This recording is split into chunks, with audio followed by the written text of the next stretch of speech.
Welcome back to my YouTube channel. आज हम करने वाले हैं क्लास 6 ज्योग्राफी का chapter 4 that is maps. Chapter का नाम है मैप्स चैप्टर 4। इससे पहले हम स्टार्टिंग के 3 chapters with their handwritten notes हम ऑलरेडी कंप्लीट कर चुके हैं, जो कि आपको प्लेलिस्ट में मिल जाएंगे। ठीक है, तो आज हम कंटिन्यू करते हैं चैप्टर 4। चैप्टर 4 किसके बारे में है? मैप्स के बारे में। क्या बता रहा है चैप्टर हमें? आओ जानते हैं। Explains how maps provided detail. ये हमारे को क्या बता रहा है? ये chapter explains how maps provide detail. Map हमारे को कैसे छोटी छोटी चीजों की डिटेल के बारे में बताते हैं। Flat representation of the earth compare to globes. ये हमारे को अर्थ को, जो हमारी अर्थ जो हम पिछले चैप्टर में पढ़ते आ रहे हैं कि उसका अपना जियोइड शेप है, हम उसे स्फेरिकल शेप कंसिडर करते हैं स्टडी के पर्पज से। ठीक है, तो वो मैप जो है हमारे को पूरे अर्थ को एक फ्लैट रिप्रेजेंटेशन के रूप में दिखाता है ग्लोब के कंपैरिजन में। यानी ग्लोब पर हम अर्थ को कैसे देखते हैं, हम पूरे दुनिया के नक्शे को कैसे देखते हैं, स्फेरिकल शेप में पढ़ते हैं, लेकिन मैप पर हम उसी चीज को फ्लैट सरफेस के तौर पे देखते हैं। It covers 3 main components. 3 main components के बारे में इसमें हम बात करेंगे। क्या क्या है? पहला है डिस्टेंस, दूसरा है डायरेक्शन एंड तीसरा है सिंबल्स। इसके बारे में अभी हम पढ़ेंगे ये क्या क्या है। Distance, direction and symbols and distinguishes between physical, political and thematic maps. Very important. इसमें हम फिजिकल, पॉलिटिकल और थीमेटिक मैप्स के बारे में भी बात करेंगे। हमारे बेसिकली ये टाइप्स ऑफ मैप अगर हम बात करें तो वो आपका फिजिकल, पॉलिटिकल और थीमेटिक ही होता है। चाहे वो इंडिया के पर्पज से आप देख लो या वर्ल्ड के मैप में भी देखोगे, तब भी आपको वर्ल्ड के मैप में देखो या इंडिया के मैप में देखो, आपको कोई भी मैप ये 3 तरीके से ही मिलेगा। या तो फिजिकल मैप होगा, या पॉलिटिकल होगा, या फिर थीमेटिक मैप होगा। की takeaways include understanding map scale. इसमें हम इसके अलावा क्या इंपॉर्टेंट चीज हम पढ़ने वाले हैं इस चैप्टर में? मैप स्केल के बारे में हम जानेंगे, कार्डिनल डायरेक्शंस के बारे में हम जानेंगे and conventional symbols used to represent features. ये 3 चीजें क्या है जो कि आपके मैप के अंदर फीचर्स के बारे में बताते हैं कि मैप भाई किस किस तरीके से यूज किया जाता है। ठीक है, स्केल ऑफ अ मैप की मैंने पिक्चर ऐड की है।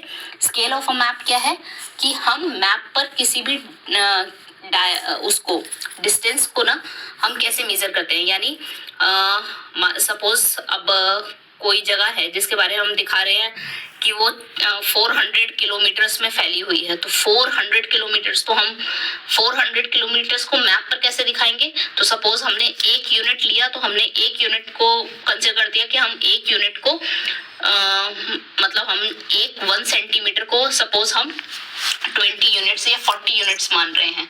तो ऐसे करते करते हम फिर मैप पे वो एरिया शो करेंगे। यानी हम जो मेजरमेंट उस पे दिखाते हैं ना कि हम इसे ये कंसिडर कर रहे हैं मैप के अकॉर्डिंग, वो हम कितना बड़ा, क्योंकि हमारे पास जो शीट वगैरह जिस पे हम मैप को रिप्रेजेंट कर रहे हैं उसका एरिया तो हम हर जगह नहीं बढ़ा सकते। तो हम क्या करते हैं, हम यूनिट जो होती है ना, जैसे नीचे देखो यहाँ पर स्केल ऑफ अ मैप में दे रखा है, if distance on map 2 centimetre. अगर सपोज मेरे मैप पर मैंने 2 सेंटीमीटर के लिख रखा है कि ये डिस्टेंस 2 सेंटीमीटर है, तो इसका मतलब क्या है कि एक्चुअल डिस्टेंस जिसकी मैं बात कर रही हूँ वो 20 किलोमीटर होगा। ठीक है, अब ये सबके अलग अलग, ये कोई पर्टिकुलर मेजरमेंट नहीं है, ये सब अपने अकॉर्डिंग जो मैप ड्रॉ कर रहे हैं उसके अकॉर्डिंग होता है कि हम क्या ले रहे हैं। अगर मान लो सपोज मुझे किसी बड़े एरिया के मैप को दिखाना है, तो मैं क्या करूंगी, मान लो अभी जैसे मैंने 400 किलोमीटर्स कहा, तो 400 किलोमीटर्स के लिए मैं अगर कहीं पर 4 सेंटीमीटर की बात कर रही हूँ या फिर मैं 1 सेंटीमीटर की बात कर रही हूँ, तो मैं क्या करूंगी, 1 सेंटीमीटर को मैं दिखा दूंगी कि मैं 1 सेंटीमीटर को 40 किलोमीटर के बराबर मान रही हूँ। ठीक, तो इस तरीके से हम इसको एरिया को रिप्रेजेंट करते हैं किसके ऊपर? मैप के ऊपर। ठीक, स्केल ऑफ अ मैप है ये।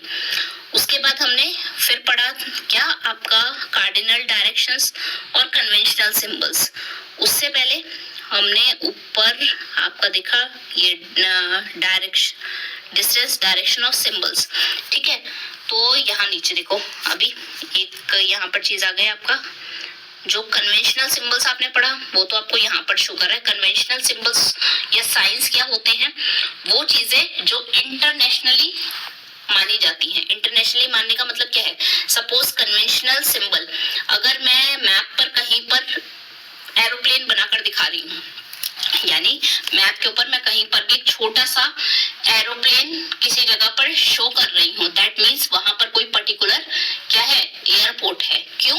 क्योंकि प्लेन का सिंबल मैप के ऊपर, ये प्लेन का सिंबल जो है ये कन्वेंशनल सिंबल है जिसे इंटरनेशनली माना जाता है। इंटरनेशनली मानने का मतलब क्या है कि अगर मैं इंडिया में प्लेन बनाकर कहीं पर एयरपोर्ट दिखा रही हूँ तो कोई दूसरे देश का इंसान भी अगर उस सिंबल को देखेगा, सिर्फ वहां मैंने एयरपोर्ट नहीं भी लिखा है और उस सिंबल को देखेगा तो उस सिंबल को देख के समझ जाएगा कि यहाँ पर मैं किसी एयरपोर्ट की बात कर रही हूँ, क्योंकि वो जो प्लेन का जो सिंबल है ये इंटरनेशनली किस चीज को दिखाता है, आपका एयरपोर्ट्स को दिखाता है, कहीं पे भी, चाहे इंडिया का मैप हो या वर्ल्ड का मैप हो। ठीक, इसके अलावा ये आप इंटरमीडिएट डायरेक्शंस के बारे, इंटरमीडिएट डायरेक्शंस क्या होते हैं, तो देखो 4 मेन डायरेक्शंस के बारे में हमने पहले भी पढ़ा है और नॉर्मली भी आप जानते हो कि हमारी 4 मेन डायरेक्शंस है क्या, नॉर्थ, साउथ, ईस्ट, वेस्ट, जो यहाँ पर आपको फिगर में शो कर रहा है पिक्चर में, NSWE, तो नॉर्थ, साउथ, वेस्ट और ईस्ट ये दिखा रहा है। अब इंटरमीडिएट डायरेक्शंस क्या होती हैं, जो 2 मेन डायरेक्शंस के बीच में पड़ती है, जैसे नॉर्थ और ईस्ट के बीच में कौन सा पड़ेगा, नॉर्थ ईस्ट डायरेक्शन, ऐसे ही साउथ और ईस्ट के बीच में साउथ ईस्ट डायरेक्शन, साउथ और वेस्ट के बीच में साउथ वेस्ट डायरेक्शन, नॉर्थ और वेस्ट के बीच में नॉर्थ वेस्ट डायरेक्शन। अच्छा, क्योंकि हमारे पोल्स जो है वो बेसिकली हम नॉर्थ और साउथ पोल ही कंसिडर करते हैं कि नॉर्थ पोल और साउथ पोल, तो हमारे वैसे ये चारों ही मेन डायरेक्शन है, लेकिन हमारा जिस तरीके से हम अर्थ को देखते हैं कि वो स्फेरिकल है, तो हमारे पोल्स कौन से हैं, तो नॉर्थ और साउथ। तो जो हम इंटरमीडिएट डायरेक्शन जो भी पढ़ते हैं वो हम इन्हीं से स्टार्ट करके, यानी हम ये जो नॉर्थ और ईस्ट के बीच में पड़ रहा है तो हम इसे नॉर्थ ईस्ट ही लिखेंगे, हम इसे ईस्ट नॉर्थ नहीं लिखेंगे, ये हमेशा ध्यान रखना। तो मेन जो भी हम इंटरमीडिएट डायरेक्शंस लिखते हैं वो नॉर्थ और साउथ के बेसिस पे ही लिखते हैं। अब जैसे साउथ और ईस्ट के बीच में तो साउथ ईस्ट लिखेंगे, इसे ईस्ट साउथ कभी भी नहीं लिखेंगे रिवर्स में। ठीक है, तो ये जो आपके मेन डायरेक्शंस के जो बीच में जो डायरेक्शंस पड़ रही होती है वो आपका इंटरमीडिएट डायरेक्शन कहलाता है। ओके, चलिए अब नीचे आ जाते हैं। की कॉन्सेप्ट्स हमारे क्या क्या मेन कॉन्सेप्ट्स हैं, पहले डेफिनेशन हम पढ़ते हैं मैप के बारे में। क्या है map? A map is a representation और drawing of the earth surface. किस चीज को मैप जो है वो रिप्रेजेंट करता है, दर्शाता है, दिखाता है, किस चीज को? Drawing of the earth surface, पृथ्वी पर किसी भी जगह के बारे में, किसी भी जगह को ड्रॉ करके दिखाएगा हमको, और अ पार्ट ऑफ इट, या किसी भी चीज के हिस्से को भी दिखा सकता है। यानी मान लो पृथ्वी पर मुझे पूरे भारत के बारे में बात करनी है तो मैं भारत का नक्शा बनाऊंगी, लेकिन भारत में भी पर्टिकुलरली सपोज मुझे गुजरात के बारे में बात करनी है, राजस्थान के बारे में बात करनी है, तो मैं सिर्फ उसी एरिया को मैं ड्रॉ करके दिखाऊंगी। Drawn on a flat surface according to a scale, हम फ्लैट सरफेस पर यानी फ्लैट पेपर, आपका सिंपल पेपर पे ड्रॉ करके दिखाते हैं, मैप को शो करते हैं अकॉर्डिंग टू स्केल, लेकिन प्रॉपर मेजरमेंट के साथ। ठीक है, सबका, और ये मेजरमेंट सबका डिफर कर सकता है, क्योंकि इसके लिए पर्टिकुलर कुछ नहीं है कि आप 1 सेंटीमीटर को इतना ही मानोगे, वो आप अकॉर्डिंग टू जो आप मैप ड्रॉ कर रहे हो उसके अकॉर्डिंग आप खुद से मान सकते हो। मैप वर्सेस ग्लोब, मैप और ग्लोब में क्या अंतर है? Globes are good for seeing the earth as a whole, जब हमारे को पूरी पृथ्वी को एक साथ देखना है तो उसके हिसाब से ग्लोब बेटर है। ठीक है, but maps are better for showing detail smaller area, लेकिन छोटे छोटे एरिया को जब हमें डिटेल में पढ़ना है उसके लिए मैप बेटर होते हैं, बिकॉज ग्लोब पर जो छोटे छोटे एरियाज वगैरह है ना वो बहुत ही आपको छोटे मतलब दिख रहे होते हैं, तो आप उसे प्रॉपर्ली स्टडी नहीं कर सकते हो, लेकिन मैप पर उसी चीज को आप प्रॉपर्ली खोल के स्टडी कर सकते हो। ठीक, तो अगर हमारे को छोटे एरिया को डिटेल में पढ़ना है तो उसके लिए मैप अच्छा है, और अगर हमारे को पूरी अर्थ को एक साथ स्टडी करना है कि हमें सिर्फ ऊपर ऊपर से जानना है, जैसे हमारे को पूरे अर्थ पे कितनी कंट्रीज वगैरह है सिर्फ ये जानना है, तो उसके लिए आप ग्लोब की स्टडी कर लो। लेकिन आपको अभी सपोज भारत में जितने भी राज्य हैं, फिर पर्टिकुलरली राज्यों में कहाँ कहाँ पर इंपॉर्टेंट मिनरल्स पाए जाते हैं, ये पाए जाते हैं, तो इसके लिए आपके लिए क्या बेटर है? मैप बेटर है। 3 मेन कंपोनेंट्स मैप के जो ऊपर हमने अभी पढ़ा, क्या? डिस्टेंस, डायरेक्शन और सिंबल्स। डिस्टेंस के 2 पार्ट्स आपको दे रखे, लार्ज स्केल मैप और स्मॉल स्केल मैप। डिस्टेंस क्या है? Maps are scale to represent large areas या नोड्स। जो भी आपके मैप होते हैं वो स्केल, मैंने अभी बताया ऊपर ही कि मैप जो भी आप ड्रॉ करते हो उसका प्रॉपर्ली मेजरमेंट लेकर आप ड्रॉ करते हो कि आप 1 सेंटीमीटर 2 सेंटीमीटर, क्योंकि मैप पर तो आप सेंटीमीटर के अकॉर्डिंग डिस्टेंस दिखाओगे, तो 1 सेंटीमीटर रेशियो फॉर्म में वो आप बताओगे, ठीक है। लार्ज एरिया को हम शॉर्ट में दिखाते हैं मैप के ऊपर, ठीक है, क्योंकि अब मान लो 400 4000 किलोमीटर, अभी कहीं पर अगर मुझे 40 किलोमीटर की बात करनी है तो वहां पर ऐसा भी हो सकता है कि मैं 1 सेंटीमीटर को 1 सेंटीमीटर को 5 किलोमीटर मान लूँ, 10 किलोमीटर मान लूँ। लेकिन अगर मुझे 4000 किलोमीटर की बात करनी है तो मुझे फिर उस यूनिट को बढ़ाना पड़ेगा। वहां पर मैं क्या कहूंगी कि 1 सेंटीमीटर को मैं यहाँ पर कितना 50 या 100 किलोमीटर कंसिडर कर रही हूँ, इस तरीके से, ठीक है। लार्ज स्केल मैप क्या है? Used for large areas like continents और कंट्रीज। जो लार्ज स्केल मैप होते हैं वो लार्ज एरिया जैसे कॉन्टिनेंट्स और कंट्रीज के लिए यूज हो रहे होते हैं। वहीं स्मॉल स्केल मैप क्या होते हैं? जो छोटे छोटे विलेजेस या टाउन्स, शहरों की स्टडी के लिए जब हम यूज कर रहे होते हैं। डायरेक्शन क्या है? There are 4 main cardinal points. 4 main cardinal हमारे पॉइंट्स कौन कौन से? कार्डिनल डायरेक्शन, जो मेन डायरेक्शंस मैंने बताया, north south east west. Symbols क्या है आपके?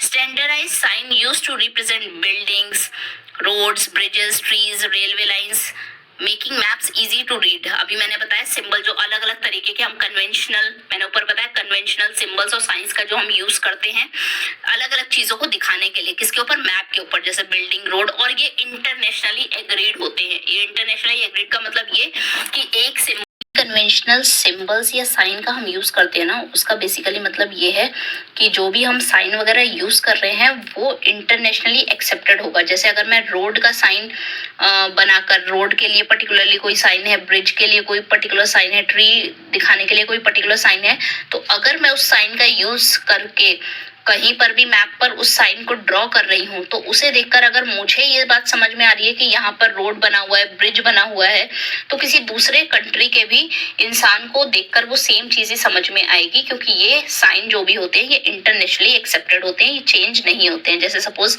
अगर मैं देखूं ऊपर वाले चार्ट में ब्रिज या रोड का साइन, ब्रिज, रेलवे स्टेशन का जैसे ऊपर देखो एक पर्टिकुलर आपको साइन दे रखा है, पुलिस स्टेशन का, पोस्ट ऑफिस का, टेम्पल का, इसके अलावा dry river, dry steam, light house, aerodrome, pack track, car track, metal road, ठीक है। तो इनका पर्टिकुलरली आपको देखा है हर एक पर्टिकुलर हर चीज को दिखाने के लिए एक पर्टिकुलर साइन है। चर्च दिखाने के लिए, ग्रेवयार्ड दिखाने के लिए पर्टिकुलरली हर चीज का एक पर्टिकुलर साइन है। तो ये इंटरनेशनली एक्सेप्टेड, ये कन्वेंशनल साइन और सिंबल्स हैं जो कि इंटरनेशनली एक्सेप्टेड है। यानी अभी अगर मुझे मैप पर कहीं पर भी सपोज टेम्पल दिखाना है, एक वर्ल्ड मैप है उसमें मुझे दिखाना है कि इस किसी एक पर्टिकुलर कंट्री में या 2-4 कंट्री में पर्टिकुलरली कहाँ कहाँ पे टेम्पल्स पाए जाते हैं, तो पर्टिकुलरली मैं सिर्फ ये टेम्पल का साइन वहां पर बना दूंगी। तो मैंने बनाया है तो ऐसा नहीं सिर्फ मुझे ये बात समझ में आएगी उसे देखकर कि यहाँ पर मैं टेम्पल दिखा रही हूँ, कोई दूसरा भी उस साइन को देखेगा तो उसे यही समझ में आएगा कि वहां पर टेम्पल दिखाए गए हैं, क्योंकि ये इंटरनेशनली एक्सेप्टेड होते हैं, ठीक है। Hope it's clear now. Types of map हमने ऊपर ही पढ़ा, 3 तरीके के हमारे मैप होते हैं, फिजिकल, पॉलिटिकल और थीमेटिक मैप। चाहे वो आप इंडिया के सेंस में देख लो या वर्ल्ड के सेंस में देख लो, आपके मैप 3 ही तरीके के होते हैं। पहला होता है physical map, show natural features of the अर्थ, जो भी अर्थ पे नेचुरली जो चीजें पाई जाती हैं, जैसे कि mountain, plateau, plain, rivers, oceans, इन सारी चीजों को दिखाने के लिए हम फिजिकल मैप का यूज करते हैं। क्यों? फिजिकल मैप में आपको फिजिकल और पॉलिटिकल में क्या डिफरेंस बेसिकली देखने को मिलेगा? तो फिजिकल मैप जो होता है ना, उसमें आपको बहुत सारी चीजें रिटन फॉर्म में नहीं देखने को मिलेंगी। यानी अगर मुझे पर्टिकुलरली वहां पर माउंटेन दिखाने हैं कि कहाँ कहाँ पर, ये नीचे जैसे आपको इंडिया का ये मैप शो कर रखा है, ये फिजिकल मैप है इंडिया का। अब इस पे मुझे दिखाना है पर्टिकुलरली कि माउंटेन्स कहाँ कहाँ पर है, तो मैं माउंटेन का जो साइन है वो जगह जगह पे ड्रॉ कर दूंगी। और अगर मुझे ये दिखाना है कि माउंटेन्स कहाँ पर ज्यादा ऊंचे हैं, अगर मुझे ये दिखाना है कि माउंटेन्स पर्टिकुलरली जहाँ पर उनकी हाइट बहुत ज्यादा है, जैसे हिमालयाज वाले रीजन में, नॉर्थ ईस्ट वाले रीजन में आपके हिमालयाज अगर मुझे शो करने हैं और उन हिमालय की हाइट वगैरह आपको पता है बहुत ज्यादा है, तो उन्हें मैं क्या करूंगी, डार्क ब्राउन कलर का कर दूंगी। वहीं अगर मुझे नीचे जैसे आप साउथ साइड में देखो वहां पर भी माउंटेन्स वगैरह हैं, अगर मुझे उसे दिखाना है वहां पर कि यहाँ पर भी माउंटेन्स है लेकिन उनकी हाइट वगैरह कम है, तो मैं उसे लाइट ब्राउन कलर का दिखा दूंगी। लेकिन वहां पर मैं पर्टिकुलरली लिखूंगी नहीं कि यहाँ पर ये माउंटेन है, यहाँ पर ये वाले माउंटेन्स पाए जा रहे हैं, ऊपर में ये वाले माउंटेन्स पाए जाते हैं, पर्टिकुलरली मैं लिखूंगी नहीं क्योंकि वो फिजिकल मैप है। तो फिजिकल मैप में आपको हर चीज का एक पर्टिकुलर साइन पता होता है और उस चीज को किस तरीके से मैप पर दिखाना है, किस कलर से दिखाना है, डार्क में दिखाना है, लाइट में दिखाना है। डार्क में दिखाने का क्या मतलब है, लाइट में दिखाने का क्या मतलब है, इसका मतलब आपको पहले से क्लियर होता है। तो जब हम नए नए मैप सीख रहे होते हैं ना, जैसे अभी आप बहुत बच्चों को, आप में से या बहुत लोगों को अगर नहीं पता होगा कि जैसे इंडिया की हर एक स्टेट को मोस्टली भाई जानते हैं, लेकिन अगर नहीं जानते कि कहाँ कहाँ पर कौन कौन से स्टेट वगैरह पाई जाती है, अगर अभी आपको इसका नहीं जानकारी है तो आप स्टडी करना किससे शुरू करते हैं, पॉलिटिकल मैप से सीखना शुरू करते हैं, फिर आप फिजिकल मैप पे जाते हैं। फिजिकल से पॉलिटिकल की तरफ नहीं जानते, यानी अगर आपको मैप के बारे में बिल्कुल कोई जानकारी नहीं है तो आप पॉलिटिकल से सीखना शुरू करेंगे, ठीक है। उसके बाद आप फिजिकल पे जाएंगे। पॉलिटिकल मैप क्या होता है, show artificial boundaries. Why is it called artificial boundaries, क्योंकि ये बाउंड्रीज हमने क्रिएट किया, भगवान ने नहीं इस बाउंड्रीज को क्रिएट करके दिया था कि अरे इंडिया है, इंडिया को मैं एक अलग देश बना देता हूँ, पाकिस्तान को एक अलग देश बना देता हूँ, अफगानिस्तान को एक अलग देश बना देता हूँ, इसमें इतने स्टेट्स होंगे। नहीं, ये भगवान ने नहीं बनाए, ये हमने बनाए हैं, इसलिए आर्टिफिशियल बाउंड्रीज हैं और ये चेंज भी होती हैं। जैसे आपने हमारी पर्टिकुलरली कितनी सारी स्टेट्स को देखा है कि दो टुकड़ों में टूट के कभी कभी दो एक हो गई। जैसे जरा हमारे लेटेस्ट में जो टूटे था तो वो क्या, तेलंगाना आंध्र प्रदेश से अलग हुआ था, ठीक है। तो तेलंगाना पहले आंध्र प्रदेश का हिस्सा था, फिर बाद में उसे एक अलग स्टेट बना दिया गया। तो ये आर्टिफिशियल बाउंड्रीज हैं जो टाइम टू टाइम चेंज भी होती हैं हमारी नीड्स के अकॉर्डिंग, ठीक। जैसे कि हमारे को सिटी दिखाना है, टाउन दिखाना है, विलेजेस दिखाने हैं, कंट्रीज दिखाने हैं, तो ये सारी चीजें हम आर्टिफिशियल बाउंड्रीज के जरिए हम किस पे दिखाते हैं, पॉलिटिकल मैप पे। तो पॉलिटिकल मैप पे हम पर्टिकुलरली कंट्रीज दिखाते हैं, स्टेट्स दिखाते हैं, विलेजेस दिखाएंगे, टाउन दिखाएंगे, सिटीज, ये सारी चीजें हम पॉलिटिकली मैप पे शो करते हैं, ठीक। थीमेटिक मैप क्या होता है, अच्छा फिजिकल पॉलिटिकल तो बहुत बारी बच्चों को पता होता है, ये नया चीज होता है कि भाई थीमेटिक मैप क्या है। Focus on specific information such as rainfall, forest और इंडस्ट्रीज। अच्छा, पहले ये बताने से पहले मैं एक चीज क्लियर करती हूँ। थीमेटिक मैप में एक पर्टिकुलर मैप पे दो तीन चीजें ही आपको मेंशन होती है। मोस्टली कोशिश किया जाता है एक पर्टिकुलर मैप पे एक या दो चीजें ही आपको शो की जाए, ठीक है, ताकि वो भाई कंफ्यूजन क्रिएट ना करें। तो थीमेटिक मैप क्या है, फोकस ऑन स्पेसिफिक इंफॉर्मेशन। कोई पर्टिकुलर जानकारी जब आपको देनी होती है ना किसी एक चीज के बारे में, तब आप थीमेटिक मैप का यूज करते हैं। जैसे कि आपको नीचे जैसे मैप दिया है उसमें मुझे बताना है इंडिया में कहाँ कहाँ पर ज्यादा रेनफॉल होती है, कहाँ कहाँ पर कम रेनफॉल होती है, कहाँ कहाँ पर है कि रेनफॉल बिल्कुल हो ही नहीं रही है। तो जैसे रेनफॉल दिखाना है, या मुझे इंडिया में दिखाना है कहाँ कहाँ पर जंगल है, कहाँ कहाँ पर घने जंगल है, कहाँ कहाँ पर जंगल बिल्कुल नहीं है। तो इन सारी चीजों की इंडस्ट्रीज दिखानी है, एयरपोर्ट्स दिखाने हैं, रेलवे लाइंस दिखानी है। तो जब मुझे किसी पर्टिकुलर एक चीज की, अब ऐसा तो है नहीं कि एक ही मैप पे मुझे रेनफॉल भी दिखानी है, फॉरेस्ट भी दिखानी है, इंडस्ट्रीज भी दिखानी है, नहीं। लेकिन जब मुझे किसी पर्टिकुलर इंफॉर्मेशन को देना है कि मेरे को रेनफॉल के बारे में अभी अगर बात करनी है, नीचे वाला जो मैप जो लिया हुआ है यहाँ पर इंडिया में आपको रेनफॉल दिखाया जा रहा है, प्रेसिपिटेशन लिखा है जिसका मतलब रेनफॉल ही होता है, ठीक है, कि कहाँ कहाँ पर ज्यादा बरसात होती है, कहाँ कहाँ पर कम बरसात हो रही है, कहाँ कहाँ पर ऐसे एरिया है जहाँ बरसात हो ही नहीं रही है या बिल्कुल ना के बराबर है। तो ये पर्टिकुलर इंफॉर्मेशन मैं किसके जरिए दे रही हूँ, थीमेटिक मैप के जरिए। तो इसे थीमेटिक मैप कहा जाता है, जहां पर किसी एक पर्टिकुलर इंफॉर्मेशन के बारे में बात की जा रही होती है, वो आपको शो किया जा रहा होता है फिजिकली, नॉट पॉलिटिकली, ठीक है। I hope now it's clear.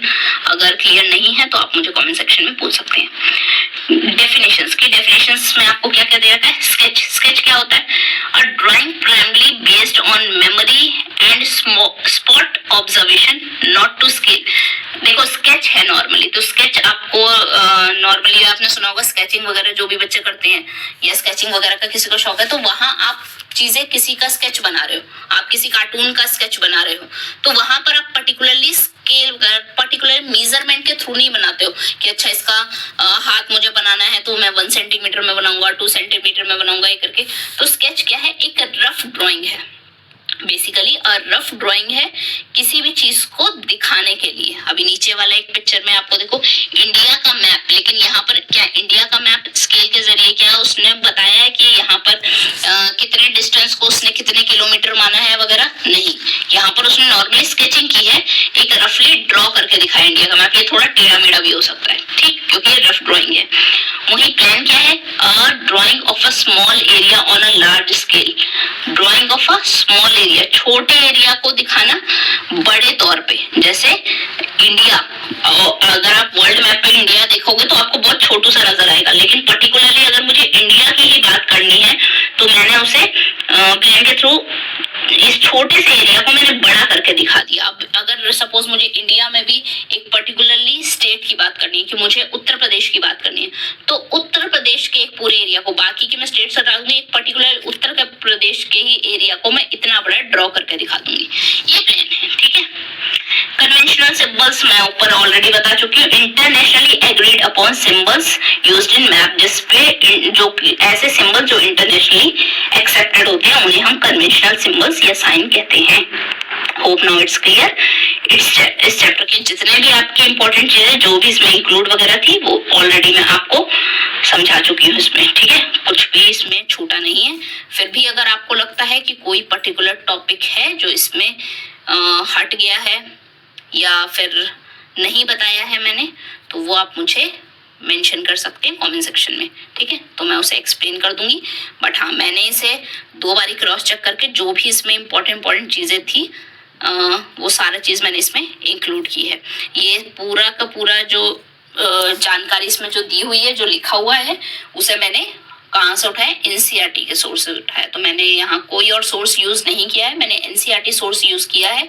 अगर किसी और पब्लिकेशन में कुछ और एक्स्ट्रा जानकारी वगैरह दे रखी है जो कि आपको लगे कि आपको नहीं समझ में आ रही है, तो आप मुझे पूछ सकते हैं, मैं उसे एक्सप्लेन कर दूंगी।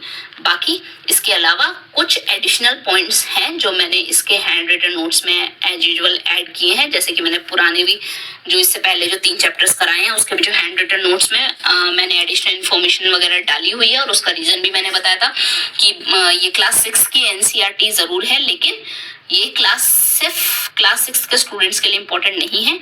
ये जो भी बच्चे इसके अलावा कॉम्पिटिटिव एग्जाम्स वगैरह की तैयारी करते हैं या जो भी इन पर्टिकुलर टॉपिक से रिलेटेड जानकारी चाहते हैं, इन डेप्थ नॉलेज चाहते हैं, तो उनके लिए भी ये इम्पोर्टेंट है। तो वो भी ये लेक्चर वगैरह सुन सकते हैं और वो नोट्स वगैरह से पढ़ सकते हैं, जाके स्टडी कर सकते हैं, ठीक है।